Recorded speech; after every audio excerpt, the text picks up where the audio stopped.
در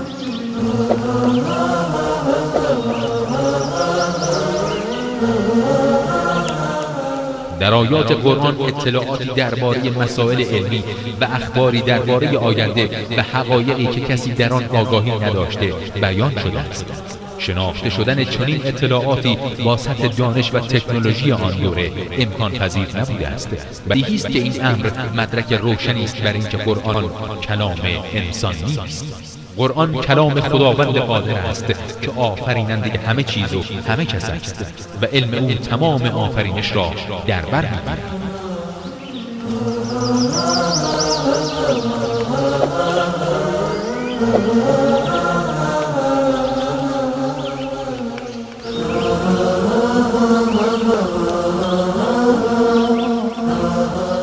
مرحبا صد مرحبا بر این کلام مستعان، صوت قرآن کرد منور تا قیامت این جهان. آن کلام سرمدی که نور قلب مؤمن است، حکم قرآن را به گوش دل شنو ای نوجوان.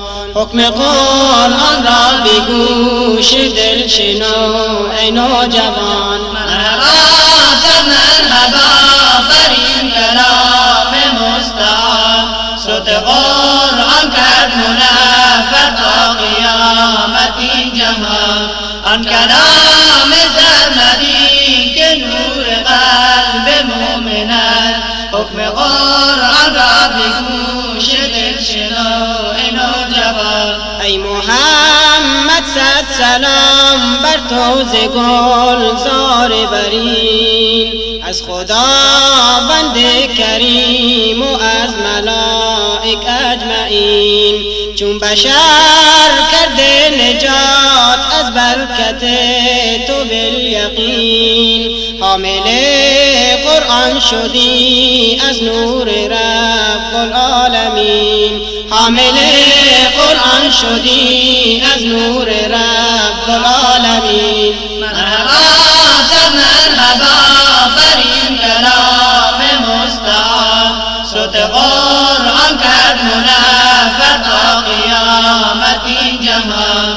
آن کلام سرمدی که نور قلب مؤمن است، حکم قرآن را به گوش دل شنو ای نوجوان. آن کلام سرمدی که نور قلب مؤمن است، تا به محشر از تجاوز حرفش ایمن است. وعده خلاق بی چون است به حفظ این کلام، عاشقان را نور چشم و عارفان را محسن است. عاشقان را نور چشم و عارفان را محسن است.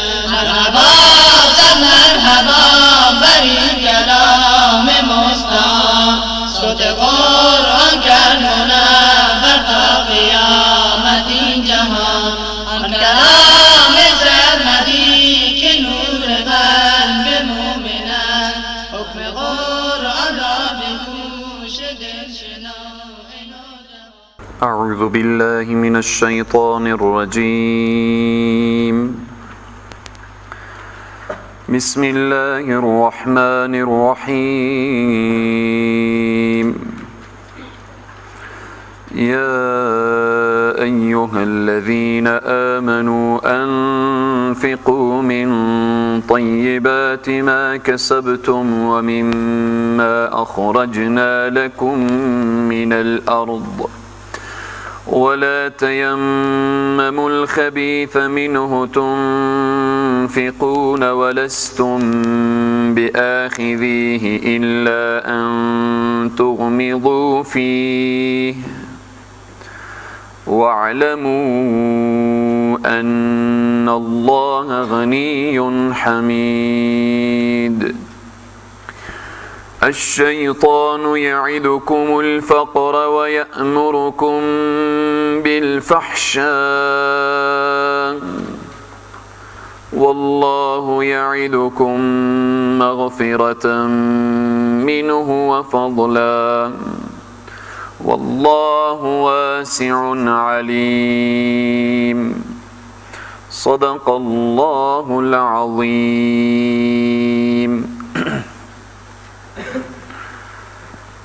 خدمت حاضرین گرامی، همه علاقمندان جلسه قرآن عظیم الشان، السلام علیکم و رحمت الله تعالی و برکاته. در جلسه گذشته ارتباط به انفاق و مسئله انفاق که چقدر ارزش داره و الله سبحانه و تعالی کسی که صدقه میده ثمره صدقه در دنیا و در آخرت بیان شد، و همچنین انسانی که در راستای ریاه صدقه بده و او هم در آیات گذشته بیان شد، و آنهایی که به منت گذاشتن و آزار دادن و اذیت کردن صدقه میدن، این موضوعات هم در آیات گذشته بیان شد. در آیاتی که امروز میخوانیم باز هم آیاتیه که ادامه داره بحث صدقه، بحث انفاق. یا ایها الذین آمنوا، ای مؤمنین، ای اهل ایمان، انفقوا من طیبات، شما خرج کنید، مصرف کنید از پاکیزگی ها، ما کسبتم، او چیزی که شما کسب میکنید و به دست میآورید، و مما اخرجنا، و از او چیزی که ما بیرون کردیم برای شما، لکم برای شما، من الارض، از زمین، ولا تیمموا الخبیث منه تنفقون، قصد نکنید به چیز پایینی و یا پستی که منه از او، تنفقون که خرج میکنید، ولستم حالان که نیستید شما، به آخذه که بگیرید او را، الا ان تغمدو مگر که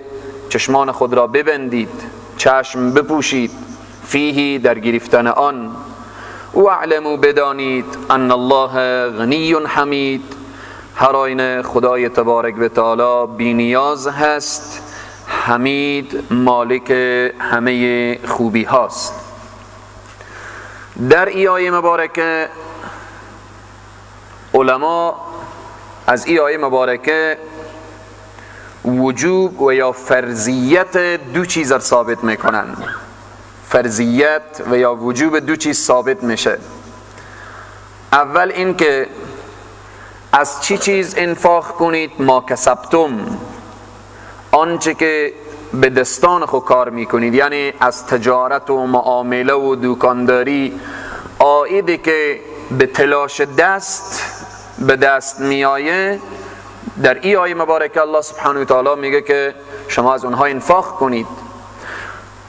موضوع دیگری که علما بیان میکنن، آن چیزی که از زمین بیرون میشه که بحث عشره، یعنی آنچه که از زمین هم بیرون میشه او زکات داره و عشر داره و باید چیزی از او در راه الله سبحانه و تعالی پرداخته بشه.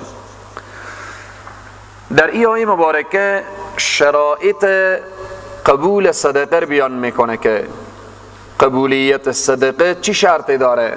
در جلسه گذشته بیان کردیم شرایط قبول انفاق و یا نفقه و یا صدقه. شرط اول این بود که حلال باشه، پاکیزه باشه. این آیه مبارکه هم اشاره میکنه که انفقو، شما انفاق بکنیم، خرج بکنیم، اما چی؟ من طیباتی، از پاکیزگی ها. یعنی در راه الله سبحانه تعالی اگر شما خیرات میدیم، زکات میدیم، صدقه میدیم و بالآخره شما انفاق داریم، متوجه باشین که از راه حلال باشه دیگه. کسی بره دزدی کنه باز خیرات بده، بره سود بخوره خیرات بده، بالآخره قمار بزنه بیای خیرات بده، ای ارزش نداره. انفقوا شما خرج کنیم از چی؟ از پاکیزگی ها. پس این خیلی مهمه که در راه الله سبحانه و تعالی انفاق کردن باید از راه چی باشه؟ از راه حلال باشه. ان الله طیب لا یقبل الا طیب. الله پاکه، قبول نمیکنه مگر که قبول میکنه پاکه. به پیشگاه الله سبحانه و تعالی کسی چیزی تقدیم میکنه مگر پاک باشه. پس شرایط قبولیت انفاق در جلسه گذشته گفتیم که حلال باشه، چیزی که در راه الله میدیم باید حلال باشه، طبق سنت باشه، اسراف نباشه، به جای شرعی مصرف بشه، بعد از انفاق منتی نباشه دیگه، هر دم و هر ساعت و هر ثانیه به شخص یادآوری نشه. بالاخره اینها مسائلی بود که شروط یا شرایط قبولیت انفاق. در این آیه مبارکه میگه که شما وقتی که پاکیزگی از مال پاک و طیب در راه الله میدیم متوجه باشیم که ولا تیمموا الخبیث، شما قصد نکنیم دیگه که شیء پست، شیء که ارزش نداره. امروز متاسفانه به جامعه ما همینه، مثلا یک کسی لباسهایی که کهنه شد او خیرات میده، خوب گپیه، شاید یک مسکین و فقیری از او لباس استفاده کنه، از او بالاخره چادر و پیراهن و از اینها استفاده کنه. اما در راه الله سبحانه و تعالی باید چگونه باشه؟ آیه مبارکه لن تنالوا البر حتی تنفقوا مما تحبون، چیزی که انسان به خود میپسنده به برادر مسلمان خود هم بپسنده، چیزی که به خود نمیپسنده به برادر مسلمان خود هم نپسنده. پس در این جهت الله سبحانه و تعالی میگه که شما وقتی در راه الله انفاق میکنیم چیزی بدیم که اگر یک وقتی هموت برای شما کسی چیزی میده شما به رغبت او میگیریم، به طرف مقابلم چنین باشه، نباشه که ولستم بآخذی لن تغمدوا فی واعلموا. اگر کسی یک چیزی امو اشیایی که شما برای شخص میدیم اگر او بیایه برای شما بده شما نمیگیریم و اگر بگیریم هم چشماخور میبندیم، یعنی مجبور و ناچاریم که او باید بگیریم. مثلا چگونه از شخص قرض ماییم یا شخص از شما قرض مایه، اول برای شما خوب پولای نو و سوچه داده بود، حالی که قرضی رو ماییم ببریم بدیم دیگه واس پولای کونی نباشه که اگر هموت شخصی بیایه برای شما میت پول کونی بده شما نمیگیریم، مگر اگر بگیریم هم به آخذه الا ان تغمدوا فی، مجبوریم ناچاریم که قرض شما نسویزه چشما خورپد میکنیم میگیریم. پس در راه الله سبحانه و تعالی باید کسی که اگر انفاق میکنه شیء خوب، چیزی نباشه که تاریخی تیر شده باشه، چیزی نباشه که بدل باشه، چیزی نباشه که بالاخره طرف مقابل هم نتن از او استفاده کنه. در اخیر آیه میگه واعلموا، بدانید ان الله غنی حمید، خدای تبارک و تعالی بی نیازه. حمید چی معنا؟ مالک همه خوبی ها خدایه. ادامه آیه میفرمایه الشیطان یعیدکم الفقر و یأمرکم بالفحشاء. شیطان خیلی دشمن بزرگیه. شیطان یعیدکم، وعده میده شمار الفقر. وقتی کسی مایه انفاق کنه شیطان دیگه فوراً میایه وعده فقر میده، پولاتو تمام میشه، خلاص میشه، سرمایه تو از بین میره. و یأمرکم بالفحشاء، و شما رو امر میکنه به فحشا، به کار زشت، به کار ناروا. مفسرین میفرمایند که اینجا فحشا به معنای بخله. شیطان شما رو وعده فقر میده و امر میکنه شما رو به بخل، که بخل کنیم، ندیم در راه الله سبحانه و تعالی. شما اگر مال و سرمایه و اینها رو بدیم چه کار؟ مال و سرمایه کم میشه، این کار شیطانه.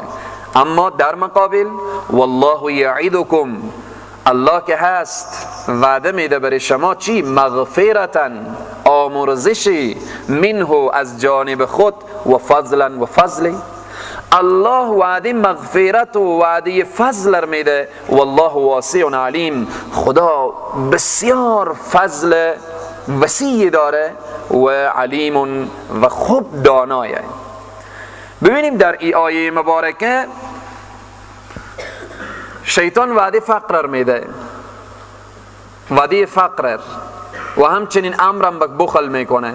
الله سبحانه و تعالی وعده مغفرت داده، وعده آمرزش داده، حالا انسان رو مخیر گذاشته. هر دو ندا به گوش انسان میرسه. الشیطان یعیدکم الفقر والله یعیدکم مغفره. شیطان صدا میکنه که مال و سرمایه ندی که فقیر میشی، الله میگه مال و سرمایه بدی مورد رحمت و مغفرت و فضل شامل حالتو میشه، مورد رحمت قرار میگیری. اینجا انسان ها ببینیم مخیرن، هر دو صدا میکنن، دوستم صدا میکنه دشمنم صدا میکنه، اما انسان میخواه که به حرف دوست میکنه یا به حرف دشمن. دشمنی که او حکمت نداره، دشمنی که او واسع نیه، نه فضل داره، نه رحمت داره، نه مغفرت داره، شیطان هیچی نداره. اما دوستی که رحمت داره، مغفرت داره، فضل داره، علم بی پایان داره، لا تأخذوه سنة ولا نوم، در جلسه گذشته خواندیم که الله ذاتیه که او پینکی و خواب هم نمیبره، له ما فی السماوات و ما فی الارض. چنین دوستی برای ما وعده چی میده؟ وعده رحمت میده، وعده مغفرت میده، وعده لطف و احسان میده. شیطان ما دعوت میکنه به فقر و چی؟ و یامرکم بالفحشاء. اینجا مفسرین یک نکته اشاره میکنن خیلی جالبه. پیامبر صلی الله علیه و سلم از فقر پناه میجستن.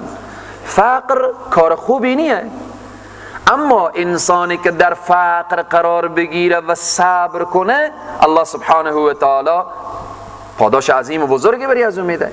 پیامبر صلی الله علیه و سلم میفرمایند که هر کس در فقر صبر و صابر باشه چه کاره؟ در قیامت با محشر میشه. فقیر صابر و غنی شاکر به نزد الله سبحانه و تعالی ارزش داره. اما نکته این جگایه که شیطان وعده فقر میده. فقر که آمد به تعقیبی و بحث فحشا آمده. خیلی مهمه، خیلی مهم. انسان که به فحشا میکشانه بحث فقره، بحث بیچارگیه، بحث درماندگیه، بحث اینه که دست انسان خدای نخواسته باز نباشه. پس بناهن اگر مطالعه کنیم و تحقیق کنیم، اکثر انسانهایی که از خط جدا شدن و به کارهای فحش دست دراز کردن و قدم گذاشتن فقط حرص دنیا بوده، فقط احساس فقر میکردن، رفتن بالاخره قاچاقبر شدن، رفتن بالاخره کار و معامله سود و شراب و قمار و اینها بس های دست به زنا و لواطت و صد جرم و جنایت و اینها زدن. پس شیطان صدا میکنه به طرف چی؟ به طرف فقر و به طرف فحشا. الله صدا میکنه به طرف مغفرت و فضل. حالا تو خودت و انسان دارای عقل کاملی که فقر بهترتره، بخل بهترتره یا مغفرت و فضل بهترتره؟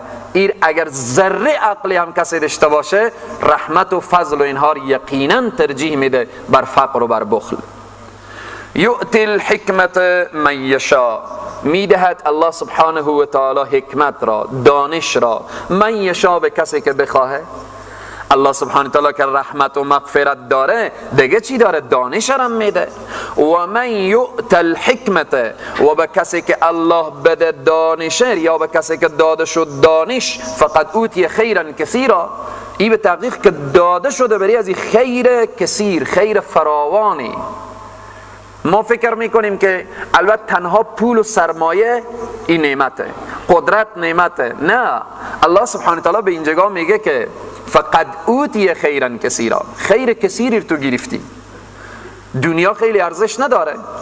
در همین جلسه درس ما هر برادری که در این لحظه کاروبار خود ترک کرده، دکان خود یا بسته کرده یا بالاخره کسر شانده، به هر طریقی نصف سر روز آمده در جلسه قرآن عظیم و شن، حالا از کار و معامله خود مانده، شاید به یک دوست ساعت و بالاخره ای حتما یک چیزی آید میکرد. الله سبحانه تعالی میگه متوجه باش در جلسه قرآن که آمدی از او 100 افغانی و 500 افغانی و 1000 افغانی که محروم شدی، او خیر، اگرچه او هم به جای خود ارزش داره، اما به این جلسه و به درس قرآن و بالاخره شاگرد قرآن که شدی، الله سبحانه تعالی برای تو حکمت میده، دانش میده. این دانش چیه؟ فقط اوتی خیرا کثیرا، این خیر فراوانیه. و ما یذکر الا اولو الالباب، پند نمیپذیرن مگر اولو الالباب، صاحبان خرد. قدر علم کی میدانه؟ قدر ضرر زرگر میدانه. شاید خیلی انسان ها قدر علم ندانن، اما اهل خرد، اهل دانش، اهلی که اونها اهل تفکر و تعقلن، اینها میفهمن که حکمت و دانش و فقاهت و دانشمندی چقدر ارزش داره. الله سبحانه و تعالی علم خیر کثیر گفته، علم خیر کثیر گفته. ای کسی که تو در طلب علمی، کسی که در جلسه قرآنی، کسی که بالاخره هر روز مطالعه داری، درس داری، تحقیق میکنی، جستجو میکنی تا یک کلمه بر او ذخیره‌ای که در حافظه تو هست یک کلمه بیای گنجانیده بشه، فقط اوتی خیرا کثیرا، به تحقیق که برای تو داده شده خیر کثیری، خیر فراوانی. خیر خوبی، کثیر بسیار، خوبی بسیاری که الله بگه ای سبحان الله چقدر فضیلت داره. و ما انفقتم من نفقه، آنچه که خرج کردید شما، من نفقتین، از صدقات، از خیرات، او نظرتون یا نظر کردید، من نظرین، از نظری، فإن الله یعلم، هر آینه خدای تبارک و تعالی میدانه که چی نظر کردی، کدام نظر کردی، چگونه صدقه دادی. و مال الظالمین من انصار، و نیست برای ظالمین و ستمگاران چی؟ یاری دهنده. یعنی ظالم هیچ کس یاری نمیده. ظالم به صحرای محشر هیچ یاری دهنده بر از اون نیه که به صحرای محشر کسی بیایه ظالم شفاعت کنه. از بزرگترین ظلم شرک، ان الشرک لظلم عظیم. پس شاخه های ظلم از بالا که شرک تا پایین، هر کس که ظلم میکنه واقعا اگر توبه نکنه در روز قیامت هیچ کس به درد از اون نمیخوره. در این آیه مبارکه به طور خلاصه و فشرده بحث نذر آمد. نذر که در قرآن عظیم شان آمده، بعد هم میایه توضیح داده میشه بیشتر و بیشترتر. خلاصه و همینه که اگر کسی نذر میکنه، نذر عبادته. نذر به کی باید بکنه؟ باید نذر برای خدای تبارک و تعالی باشه. مثل که دعا باید به خدا باشه، نماز به خدا باشه، ان صلاتی و نسکی و محیای و مماتی لله رب العالمین، همه اینها برای پروردگار عالمیان. نذر هم همچنین عبادته. اما کسی که نذر میکنه باید به نذر خود وفا کنه. اول متوجه باشه که نذری و خلاف شرع نباشه. چگونه؟ یک شخص مریضی داره، نذر میکنه که اگر مریضم صحیح و سالم شد من به فلان عروسی یک رقص میکنم. این نذر بیجاییه، این نذر خلاف شرعیه. یا مثلا اگر فلان مشکل محل شد، مثل شرایط امروزی 7 مرتبه بعضی زنها رو میبینیم پیاده بالاخره از این زیارت به این زیارت، 7 مرتبه من به فلان زیارت میرم، اصل شرعی نداره. یا مثلا یک زن نظر میکنه که اگر فلان مریض یا فلان مسافر آمد، نظریه من میرم 3 شبانه روز در فلان زیارت میخوابم. خب شرعاً جواز نداره. نظری که خلاف شرع باشه او مورد قبول و پذیرش نیه. اما نظری که شرعیه، نظری که واجب و لازم و ضروریه، یک نفر مریضی داره میگه ای الله اگر مریضم خوب شد من چند روز روزه میگیرم. یک نظر معین، یک غیر معینی. اگر معین کرد که من روز دوشنبه و سه‌شنبه و چهارشنبه روزه میگیرم، همین دوشنبه و سه‌شنبه و چهارشنبه لازم و ضروره، واجبه به گردنی که روزه بگیره. اگر معین نکرد، گفت فلان مسافر من از سفر بیای 3 روز روزه میگیرم، نگفت این ماه بعدی، این نظر غیر معینه. پس میتونه هر وقت که روزه بگیره، اما 3 روز روزه به گردن از این هست. اما بهترتر و بهترتر اینه که هر کس مریضی داره، مسافر داره، مشکلی داره، قبل از این که بگه خدایا اگر این مشکل محل شد من این کار میکنم، همون لحظه بالاخره روزه گرفتنی روزه بگیره، صدقه دادنی صدقه بده و بالاخره نظر میکنه که قرآن بخونه، همون لحظه بخونه، کار خوبه همون لحظه شروع کنه به انجام بده. این به طور خلاصه و فشرده بحث نذر بود. یک اشاره مختصر دیگه هم به نذر. نذر کسی میگه من گوسفندی در راه الله میدم، گوی در راه الله ذبح میکنم، مرغی در راه الله ذبح میکنم، اگر نذر خور بیاره به پای یک زیارتی به نام او زیارت نظر کنه و کار در به حلقوم از او بکشه، از لحاظ شریعت مقدس اسلام او مذبوحه حرام میشه، او چیزی که ذبح شده حرام میشه. که متاسفانه امروزه هم بعضی انسان ها نظر حضرت خواجه انصار میکنن، نظر فلان حضرت امام رضا میکنن، نظر فلان و فلان و فلان. نظر اگر به غیر الله تعلق گرفت، ای نعوذ بالله من ذالک شرک، انسان دیگه پا از توحید بیرون گذاشته و بالاخره به دایره شرک داخل میشه. پس کاری که خواسته خدای باید به خود ذات اقدس الهی تعلق بگیره. اینجا الله سبحانه و تعالی میگه و ما انفقتم من نفقه او نذرتم من نذر، آنچه که خرج کردید شما از نفقه او نذرتم یا شما نذر کردید. گفتیم که نظر مشکلی نداره، کسی نظر میکنه به شرطی به طریقه شرعی باشه. من نظر نظری فإن الله یعلمها، را این الله سبحانه و تعالی میدانه، خدای تبارک و تعالی میدانه که این نظر معینه غیر معینه، نظر شرعیه غیر شرعیه. و ما للظالمین من انصار، نیست برای ستمگاران چی؟ من انصار، یاری دهندگانی.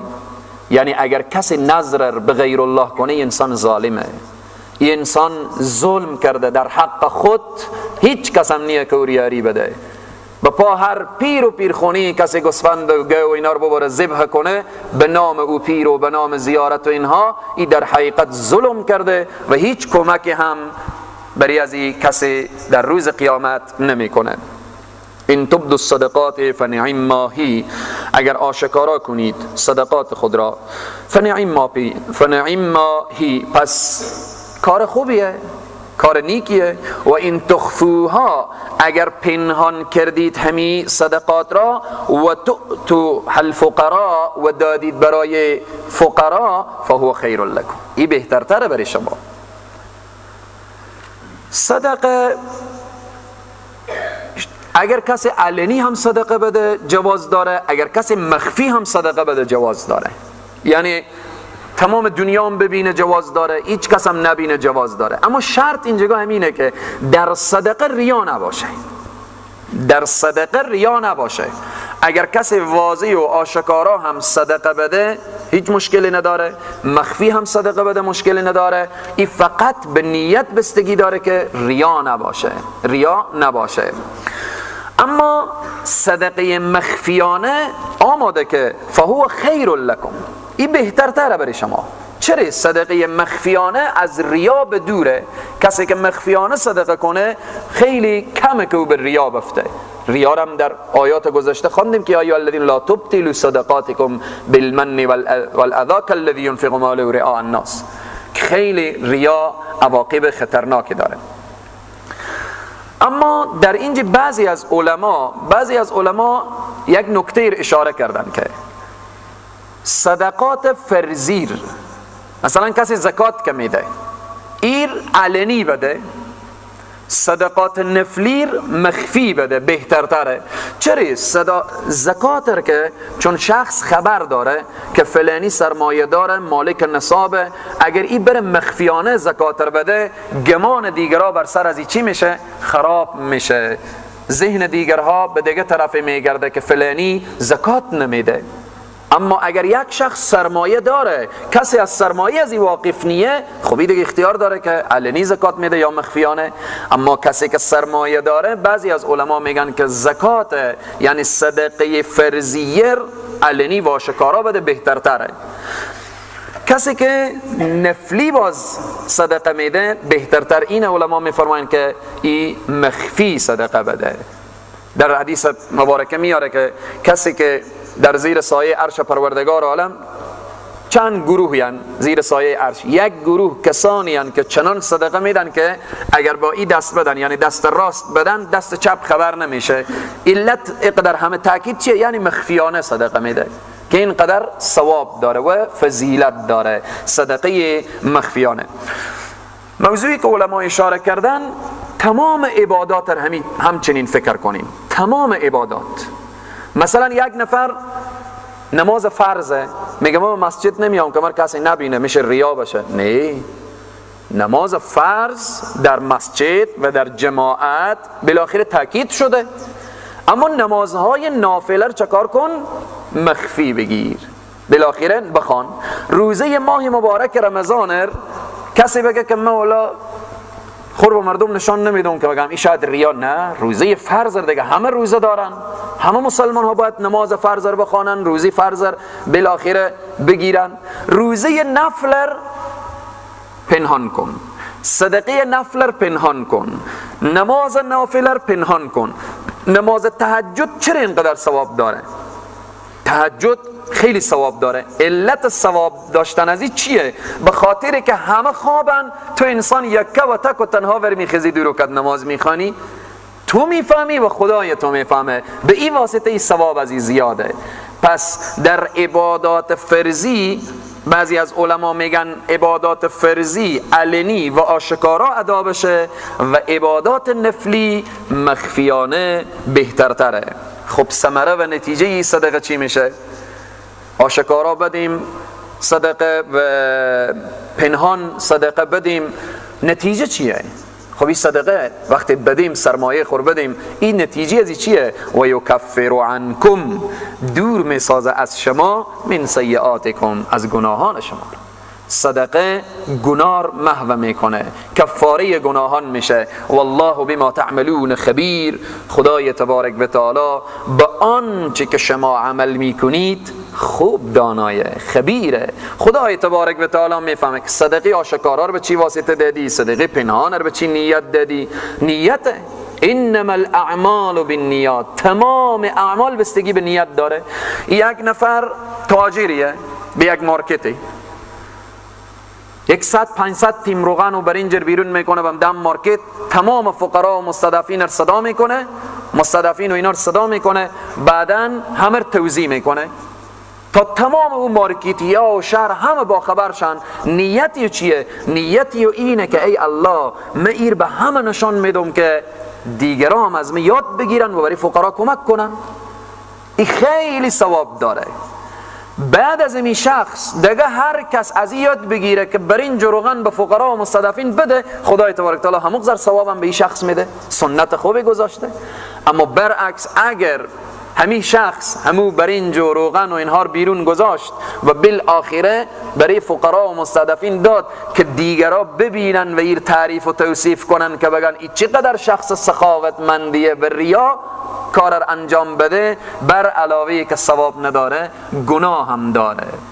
پس الله سبحانه تعالی میگه والله بما تعملون خبیر، با آنچه که شما انجام میدهید، عمل میکنید، الله خبیره، دانایه. لیس علیک هداهم ولکن الله. شأن نزول این آیه مبارکه لیس علیک هداهم، حضرت مولانا محمود الحسن دیوبندی که مشهور به شیخ الهند می باشند، شأن نزول این آیه مبارکه رو بیان کردن که پیامبر اکرم صلی الله علیه و سلم برای صحابه گفتن که شما صدقات خود فقط برای مسلمان ها بدین، به غیر مسلمان ها ندین. صدقات خود فقط برای مسلمان ها بدین. آیه مبارکه نازل شد لیس علیک هداهم، بعداً ترجمه میکنیم. بعضی از مفسرین دیگه گفتن که حضرت ابوبکر صدیق به چندین نفر از اقوام و خویشاوندانی که اونا مسلمان نشده بودن کمک میکردن. وقتی حضرت ابوبکر صدیق هجرت کردن، اونا آمدن به خانه پیش حضرت اسما دختر حضرت ابوبکر صدیق که آنچه که پدر تو برای ما کمک میکرد تو بده اونا رو برای ما. حضرت اسما گفت من نمیفهمم شما مسلمان نیم، آیا صدقه برای شما داده میشه یا نمیشه؟ و من از رسول الله صلی الله علیه و سلم پرسان کنم، بعداً بالاخره برای شما باز تصمیم میگیرم که صدقه داده میشه یا نمیشه. اینجی الله سبحانه و تعالی این آیه مبارکه نازل میکنه، لیس علیک هداهم، نیست بر تو هدایت ایشان، ولكن الله یهدی من یشاء، ولیکن الله سبحانه و تعالی چکار هدایت میکنه کسی که بخواهه. یعنی چی؟ یعنی ای پیغمبر تو بگو برای این صحابه ای که برای غیر مسلمان ها هم که کمک میکردن کمک کنن. ای که هدایت میشه یا نمیشه، کار هدایت کار خدایه، این کار تو نیه ای پیامبر که تو هدایت کنی، تو فقط ابلاغ خور بکن و بالاخره اگر کافر مسکینی هم هست کمک بشه. در این آیه مبارکه بعضی مفسرین اشاره میکنن که خب به کافر کمک بشه، به کدام کافر کمک بشه؟ کافر به سه قسمه. یک کافریه که با مسلمان ها می جنگه، کافر حربی. اگر مسلمان ها به این کافر کمک کنن، خود چیز واضح و مسلمیه، میره اگر وقت شمشیر بود شمشیر میستونه، وقت مرمی بود مرمی میستونه، وقت تفنگ بود تفنگ میستونه، و به هر طریق کافر حربی از او پول پس بر ضرر مسلمان ها علیه مسلمان ها استفاده میکنه، به این جواز نداره. به کافر حربی به جنگی کمک جواز نداره. خب دوم کافریه که به جنگ نیه اما سخت با مسلمان ها مخالفه و لحظه شماری میکنه که چی وقت مسلمان ها شکست بخورن و کافرایی که در کنار از اونن و بالاخره با او هم عقیده و هم فکرن، اینا چی وقت پیروز بشن. مفسرین میفرمایند که به این گروه دوم هم کمک نشه. به خاطر چی؟ چون اینها دوست و رفیق او گروه اولن. درسته با مسلمان ها نمی جنگن اما خوشحال میشن به شکست مسلمان ها، خوشحال میشن به پیروزی کافرها. به این گروه هم داده نشه. گروه سومی که چون بعد از آیه صدقات لیس علیک هداهم آماده که نیه بر تو هدایت ایشان، یعنی بده صدقه برای از اینا. به کدام گروه صدقه داده بشه؟ به کافری که مسکین فقیر چیزی نداره اما نی دوست برای مسلمان نی هم دشمن، ضرر هم نمیرسانه. خیلی کافرها مال فعلا به دنیا هستن که خیلی کافر در دنیا که نی دوست برای مسلمان نی هم بالاخره دشمن. و تا حتی شاید بعضی از کافرها هم باشن که در حقیقت همو برنامه بشردوستی و اینها همو حس بشردوستی در وجود از اونا هست که شاید دوستی هم برای مسلمان ها بکنن. مثلا کافرهایی که در هند زندگی میکنه، کافرهایی که در هند زندگی میکنه با مسلمانان هند خیلی با محبت زندگی میکنن. یعنی خیلی کم اتفاق میفته که بین مسلمانان هند و کفار هند دشمنی برپا بشه و زد و خورد برپا بشه. اگر چنین کافری که ضرر از او به مسلمان نمیرسید، با مسلمان ای کافر نمی جنگید، فقیر و پریشان بود، ای آیه مبارکه همو کافر میگه. همان کافر اگر فقیر و مسکین بود بری از او چیزی داده بشه. لیس علیک هداهم ولکن الله یهدی من یشاء، نیست بر تو هدایت ایشان. خب هدایت از جانب کینه؟ ولکن الله یهدی من یشاء، الله که هدایت میکنه کسی که بخواه. و ما تنفقوا من خیر، آنچه که شما انفاق میکنید و خرج میکنید و مصرف میکنید، من خیر از مال. در چند جا قرآن عظیم الشان مال به خیر گفته شده.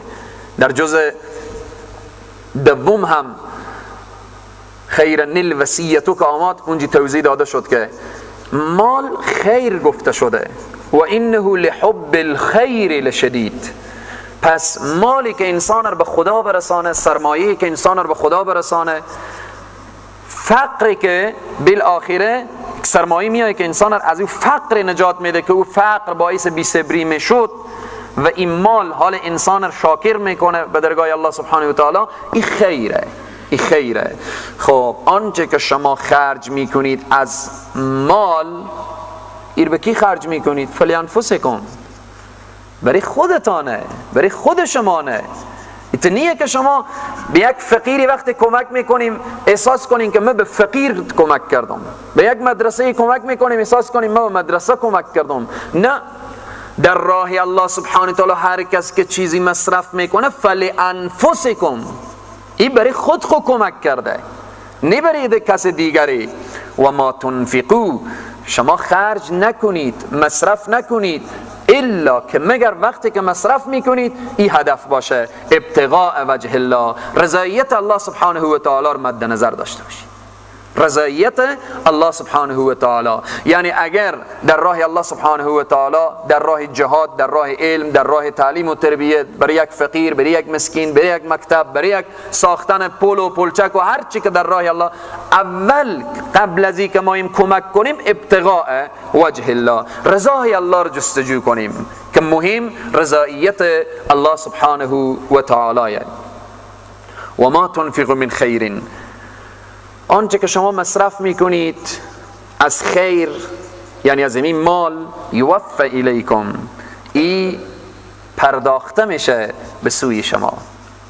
ایتنیه که گم بشه. یک افغانی، یک درهم و دینار، اینها در راه الله سبحانه و تعالی که داده میشه، یوفى الیکم، اینا پرداخته میشه به سوی خود شما.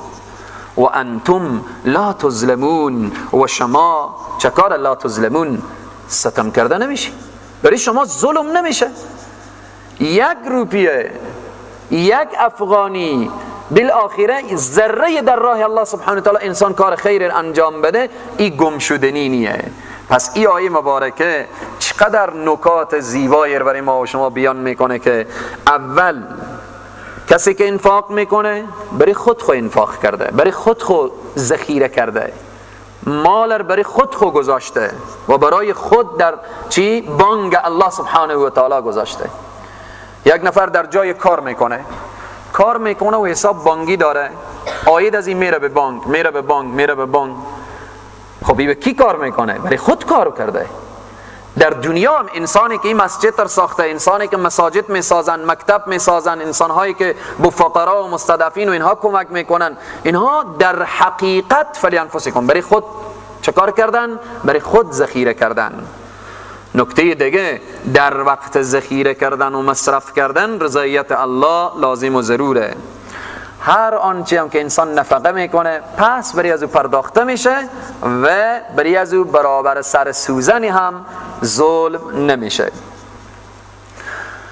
للفقراء الذين احصروا فی سبیل الله، برای فقرایی که احصروا، اینها حصر شدن یا محصور ماندن، یعنی جای به اصطلاح قید شدن، فی سبیل الله، در راه الله سبحانه و تعالی، که اینا وقتی قید شدن لا یستطیعون ضربا فی الارض، اینا توان ندارن که سفر کنن در روی زمین. یحسبهم الجاهل، گمان میکنن ایشان را مردمان، یحسبهم الجاهل، گمان میکنن ایشان را انسانها در حالت انسانهای بیخبر، اغنیا. انسانهای بیخبر اینها چی احساس میکنن؟ احساس میکنن که اینها غنیان. یحسبهم الجاهل اغنیا. چرا؟ من التعفف، به سبب سوال نکردن از اینا، عزت و عفت خود حفظ کردن. تعرفهم، میشناسی ایشان را، بسیماهم، به چهره ایشان، لا یسألون الناس، سوال نمی کنن مردمان را، الحافا یعنی اصرار، یعنی اصرار نمی کنن، هر لحظه نمی آین به دروازه دکان این و آن و بالآخره سوال نمی کنن. و ما تنفق من خیر، آنچه که تو خرج میکنی، من خیر از مال، فإن الله به علیم، پس هر آینه خدای تبارک و تعالی به آن دانا هست. این آیه مبارکه للفقراء الذين احصروا فی سبیل الله، برای فقرایی که آنها احصروا، محصور شدن یا بند شدن، مقید شدن در راه الله سبحانه و تعالی. این آیه مبارکه درباره اصحاب صفه. اصحاب صفه فقرایی که در بین صحابه بود، که در حدود، در تفاسیر من مثل 400 نفر، بعضی تفاسیر بیشتر از 400، بعضی کمتر، ولی بیشتر تفاسیر میگه اصحاب صفه 400 نفر بودن. اینها فقرایی که از گوشه و کنار مهاجر شده بودند، خانه و زندگی و زن و بچه رها کرده بودند، آمده بودند در مسجد النبوی صلی الله علیه و سلم فقط در خدمت دین الله و رسول الله قرار گرفته بودن. اینها اصحاب صفه بودن. اینها چی بند کرده بود؟ وقتی آیه میگه احصیروا، اینا محصور شدن فی سبیل الله، در راه خدا. با مجردی که بحث جهاد میشد، اولین کسانی که دست بالا میکردن اصحاب صفه بودن. با مجردی که بحث از علم و دانش و فقاهت میشد، در صف اول اصحاب صفه ششته بودن. به مجردی که اگر نیاز به معلم و مربی به جایی بود که کسی روان بشه، اصحاب صفه پیش قدم بودن.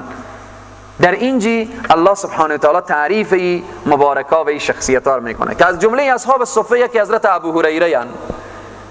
بزرگترین راوی و بیشترین راوی که ما و شما داریم حضرت ابو هریره رضی الله تعالی عنه میباشند.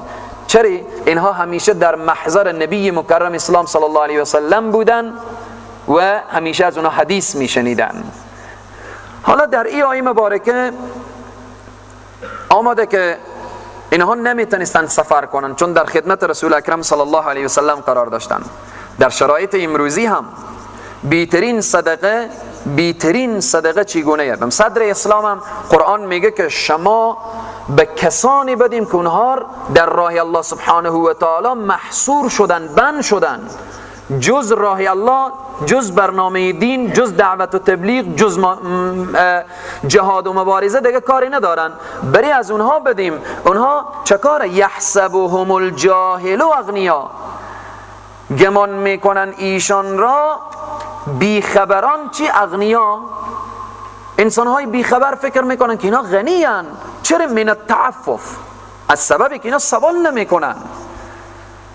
امروزه هم آیه ادامه میفرماید تعرفهم بسیماهم، میشناسی ایشان را به سیمایی از اونها. از سیمایی از اونها آثار فقره، از سیمایی از اونها آثار مشکلاته، از سیمایی از اونها خلاصه میدانی که اینها در مشکلات قرار دارن. ولی لا یسألون الناس الحافا، سوال نمیکنن به اصرار. هر دم نمیاین در خانه به خانه در نمیزنن که ما گرسنه ایم، ما بالاخره مشکلات داریم. رسول اکرم صلی الله علیه و سلم از حجره ازواج مطهرات قزار و اصحاب صفه روان میکردن. کسی که بالاخره می آمد که من کمک میکنم، اولین مرحله رسول اکرم صلی الله علیه و سلم میگفتن به اصحاب صفه کمک کن. اصحاب صفه که میگن به خاطری که در کنار مسجد النبوی صلی الله علیه و سلم یک شاله برپا کرده بودن، یک سایبانی، اینا زیر همون سایبان قرار داشتن. به این واسطه اونا را اصحاب صفه میگن. که خداوند نصیب شما بگردانه بریم مدینه منوره ببینیم الان در کنار مرقد پیامبر صلی الله علیه و سلم یک تختیه، یک 50-60 نفر شاید برو از اون تخت جا بشن. اون تخت مشهور به تخت اصحاب صفه. اما در شرایط امروزی بیترین صدقه به کینه؟ اول برای مجاهده. کسی که در راه الله سبحانه تعالی جهاد میکنه، خب زن و بچه و فامیل و همه ترک کرده رفته در راه الله سبحانه تعالی جهاد میکنه. بیترین صدقه برای شخص مجاهده. بعداً برای طلاب، برای محصلین، کسانی که در راه الله سبحانه تعالی درس میخوانن، کمر همت رو بسته کردن، نمیتونن سفر کرده به خاطر تجارت، به خاطر کار و معامله و اینها، پس بیترین علما میفرمایند در تفاسیر که در شرایط امروزی بیترین کمک اینه که برای مجاهدین، برای حوزه های علمی، به مدارس، به اهل علم و به کسانی که در راه علم و دانش و فقاهت و اینها تلاش میکنن. لا یسألون الناس الحافا، دیگه سوال هم نمیکنن. بین علما بحثیه که یک نفر سوال میکنه، یک نفر سوال نمیکنه، با کدام یک ثواب بیشتر داره که انسان صدقه بده؟ علما و بزرگان میفرمایند که برای آن کسی که سوال نمیکنه.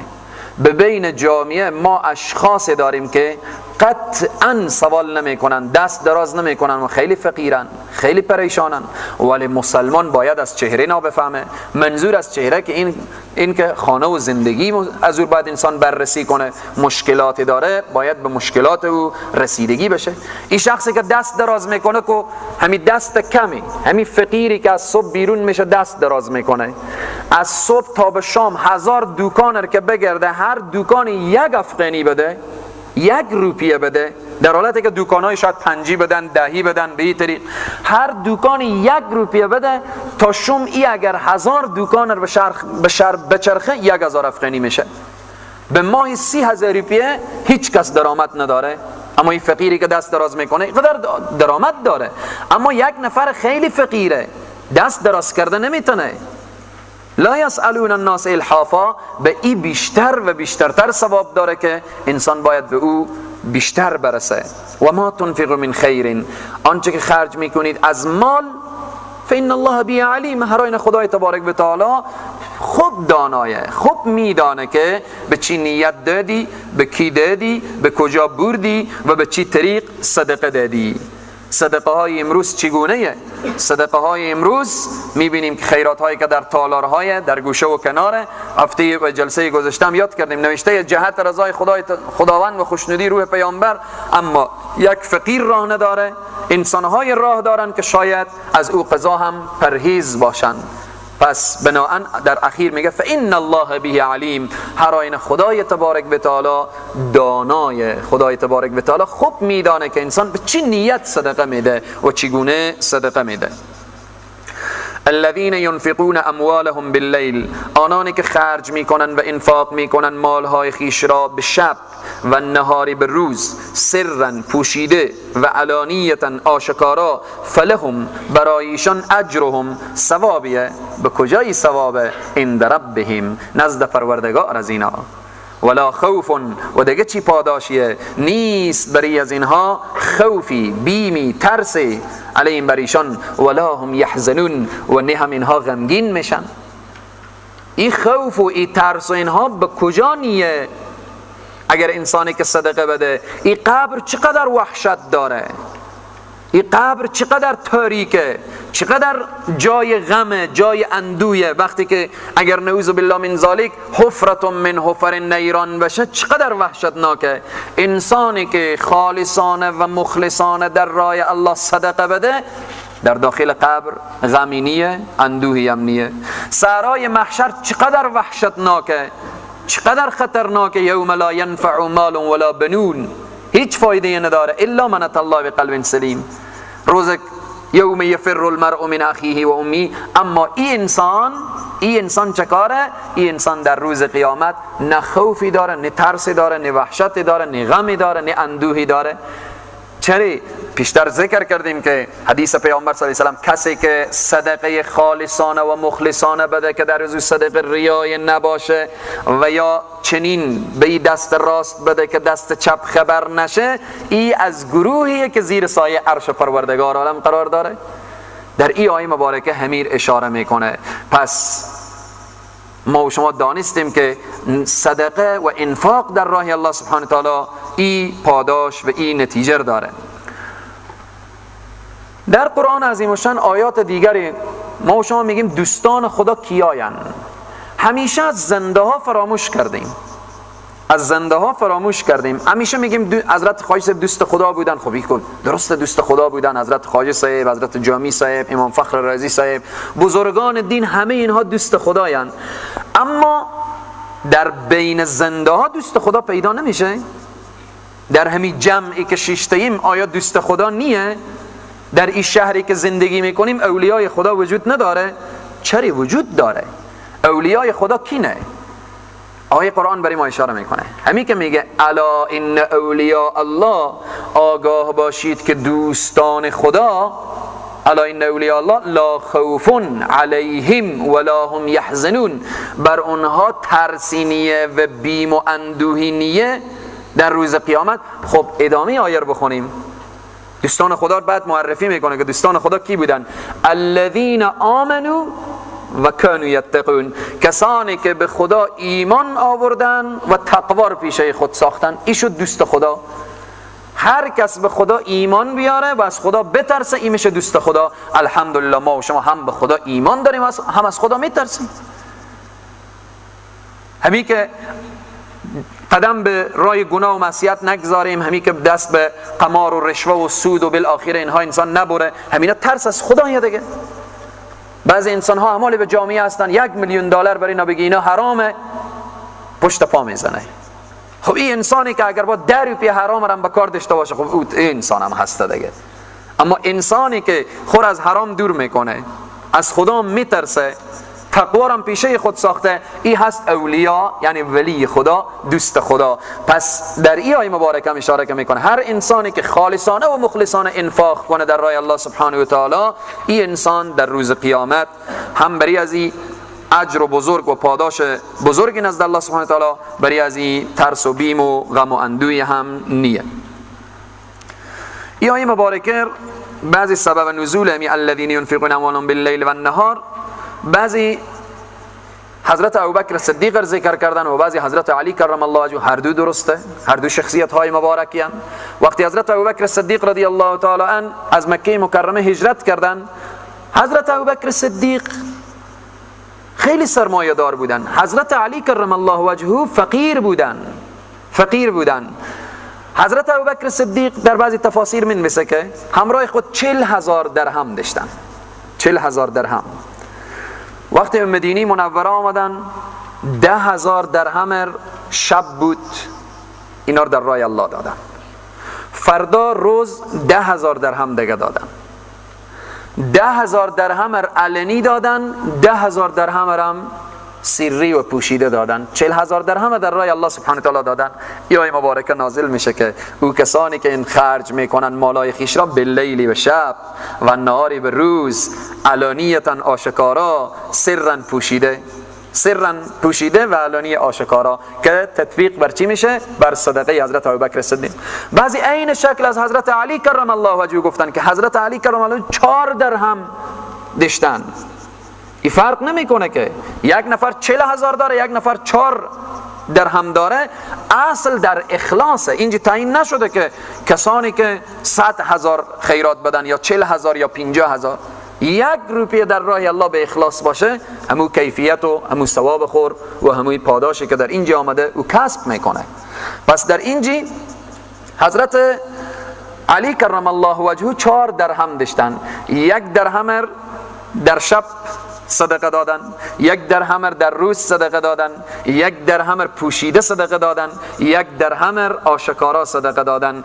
این آیه مبارکه به شأن از این بزرگوارا چکار میشه؟ نازل میشه.